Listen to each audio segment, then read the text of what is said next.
Hello, welcome back to Vinoo Anime. Since its first episode in 2013, Attack on Titan has proven to be an animated masterstroke of story, art, and intense emotion.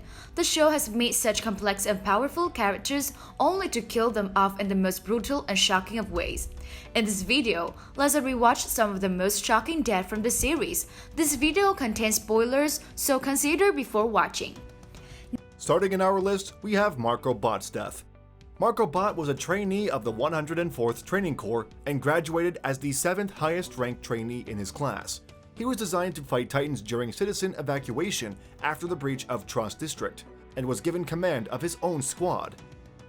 Marco was an idealistic person, valuing the good of the group above his own interests, as well as understanding and coping with his own shortcomings and limitations. The others respected him greatly and considered him to be a natural leader suited to his dreams of joining the Military Police Brigade.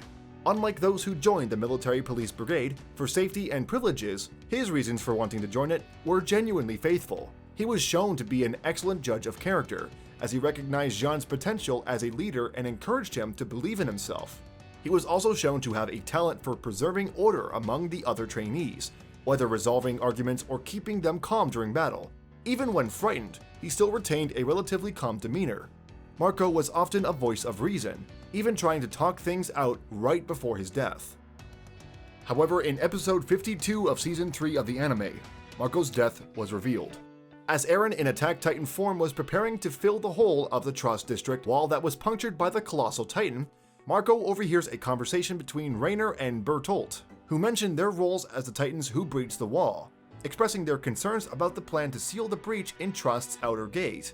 Marco, thinking that their conversation is only a joke, tells them off before heading off to resume his duty. However, Rainer ambushes Marco and captures him, slamming him into a building and restraining him. Annie shows up at the scene and is ordered by Rainer to remove Marco's equipment. She reluctantly obeys, and the three leave him for dead, in tears as he begs to talk the matter over with them. They then watch in horror as Marco meets his demise, all with a look of remorse on their faces. After Marco is bitten in half by the Titan, Rainer's expression changes and he appears to only be noticing Marco being eaten after it has happened. He is later found dead after the Battle of Trust, discovered and identified by Jean, who wonders how he died. Jean realizes he had not seen him around recently and does not believe out of all the trainees, Marco was one of the deceased. Jean reveals the news to Eren, who is horribly shocked, and Eren briefly reminisces about his time with his former friend. Along with the other casualties of the battle, Marco's body is cremated on the communal funeral pyre. Next, we have Ilse Langnar. Ilse Langnar is a member of the Survey Corps. She was a participant of the 24th Expedition Beyond the Walls and was in charge of the left wing of the 2nd Brigade. Her final words about a talking Titan provided a lot of useful intel for Han's research about Titan's origin.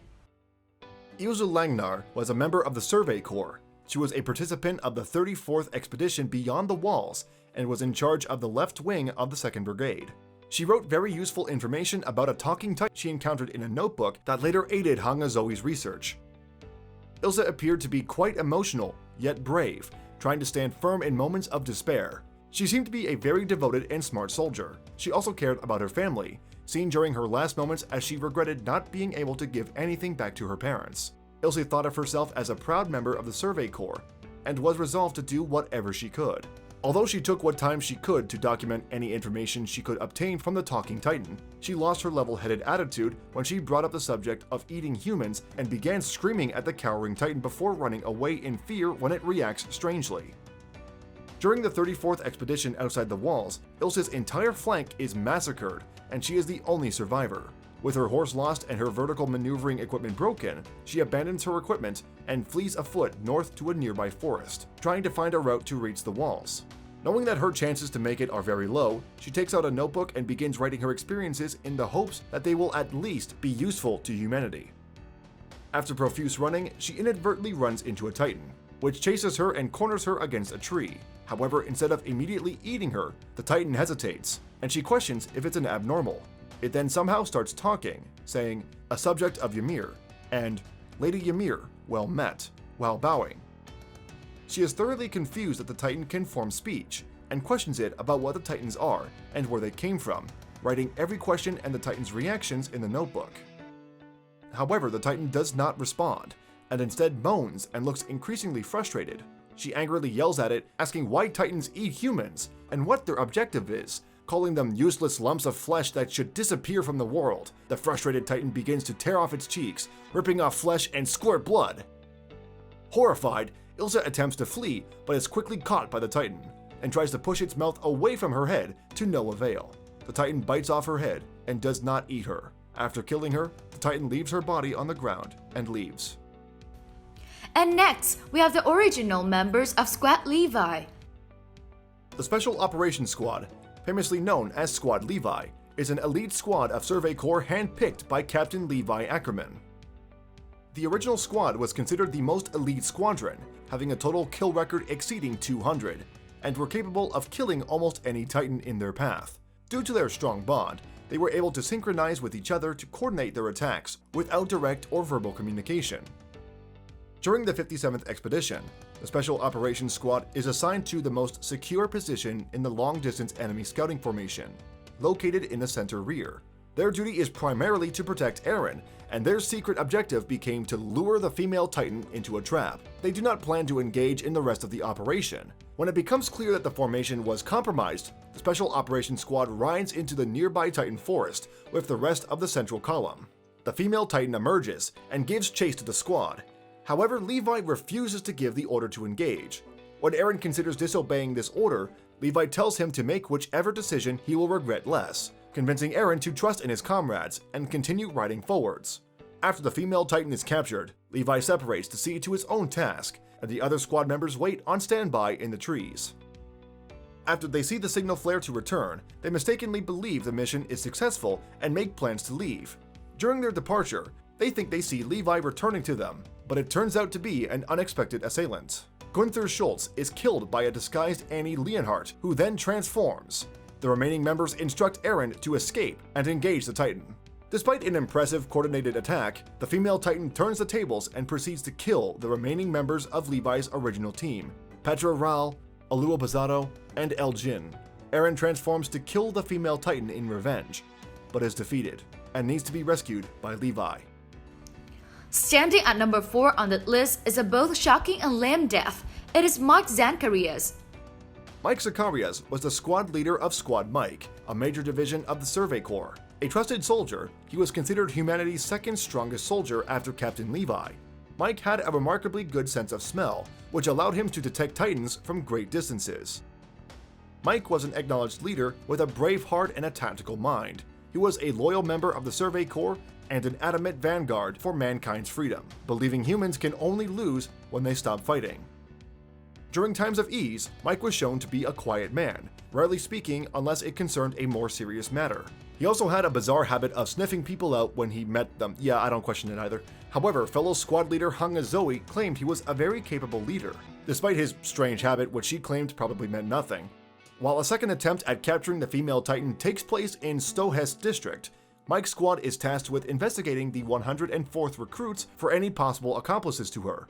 Smelling approaching Titans, Mike sends Thomas to inform Erwin that Titans have appeared inside Wall Rose and mobilizes his squad to depart.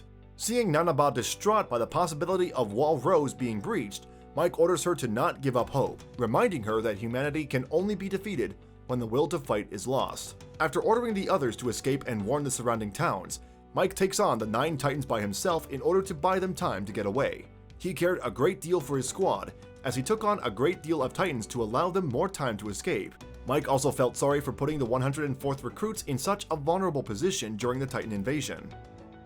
Mike manages to kill 5 of the Titans before he encounters an abnormal Titan that worries him due to its unusual features and behavior. The Beast Titan grabs Mike's horse and hurls it towards him, forcing Mike to dodge it, and inadvertently jump into the mouth of a waiting Titan. Mike's legs are crushed, and the Beast Titan orders the Titan not to eat Mike so it can question him. The Titan ignores the command, and the Beast Titan crushes its head and begins questioning Mike about his maneuvering equipment. Mike is too shocked to respond, causing the Beast Titan to become impatient and simply steal his gear before abandoning him. Mike tries to fight back, but the Beast Titan allows the surrounding Titans to move freely again. The Titans immediately pounce on Mike, ripping him apart. Despite his courage, Mike proved to have a breaking point. However, Mike still stayed true to his word, to never stop fighting, even when faced with overwhelming opposition. At number 5, we have a super familiar face, although he is introduced quite late into the series, Aaron's father, Grisha Jaeger. Grisha Jaeger is a doctor, living with his wife Carla, son Aaron, and adopted child Mikasa in Shigashina district. Grisha often works in the basement and does not let anyone in, including his family members. Despite his calm and gentle appearance, Grisha is a mysterious person. What he does and what he knows is not revealed until the climax of the plot. Grisha has a miserable past, but on the other hand, he himself also creates suffering and unhappiness for the others. In this video, I would like to not mention further details about Grisha's life to avoid too many spoilers. It can be said that Grisha's death was a shocking moment in the series, although Grisha dies in the beginning of the plot according to the timeline. It's not until season 3 that we are completely revealed about his death. After Carla's death, Grisha is devastated and, thinking back to his interaction with Aaron at the Reese Chapel, realizes why he did not reveal what happened. Accepting that his successor is indeed Aaron, Grisha merely tells him that he must avenge his mother and takes Aaron into the woods. When Keith tries to stop him, arguing that Grisha should not put such a burden on the boy's shoulders as he might not be gifted like Grisha, Grisha simply explains that the fact that Aaron is his son makes him qualified and orders Keith not to get involved. In the forest, he entrusts Aaron with the key to his basement and injects him with a Titan serum, explaining to Aaron that their memories will teach him how to use the ability. Grisha is immediately devoured by Aaron, transferring both the Founding Titan and Attack Titan to him. That was our first 5 out of the 10 most shocking death in Attack on Titans. The world in Attack on Titan is so brutal and harsh. Just one slip, and you are dead before you can even realize what's going on. The next time you are watching isekai or fantasy anime, you would better not wish to be able to travel through other worlds like those characters do. You just might get drawn into this Attack on Titan world and bam! You're dead meat! That's all for today's video. See you guys soon.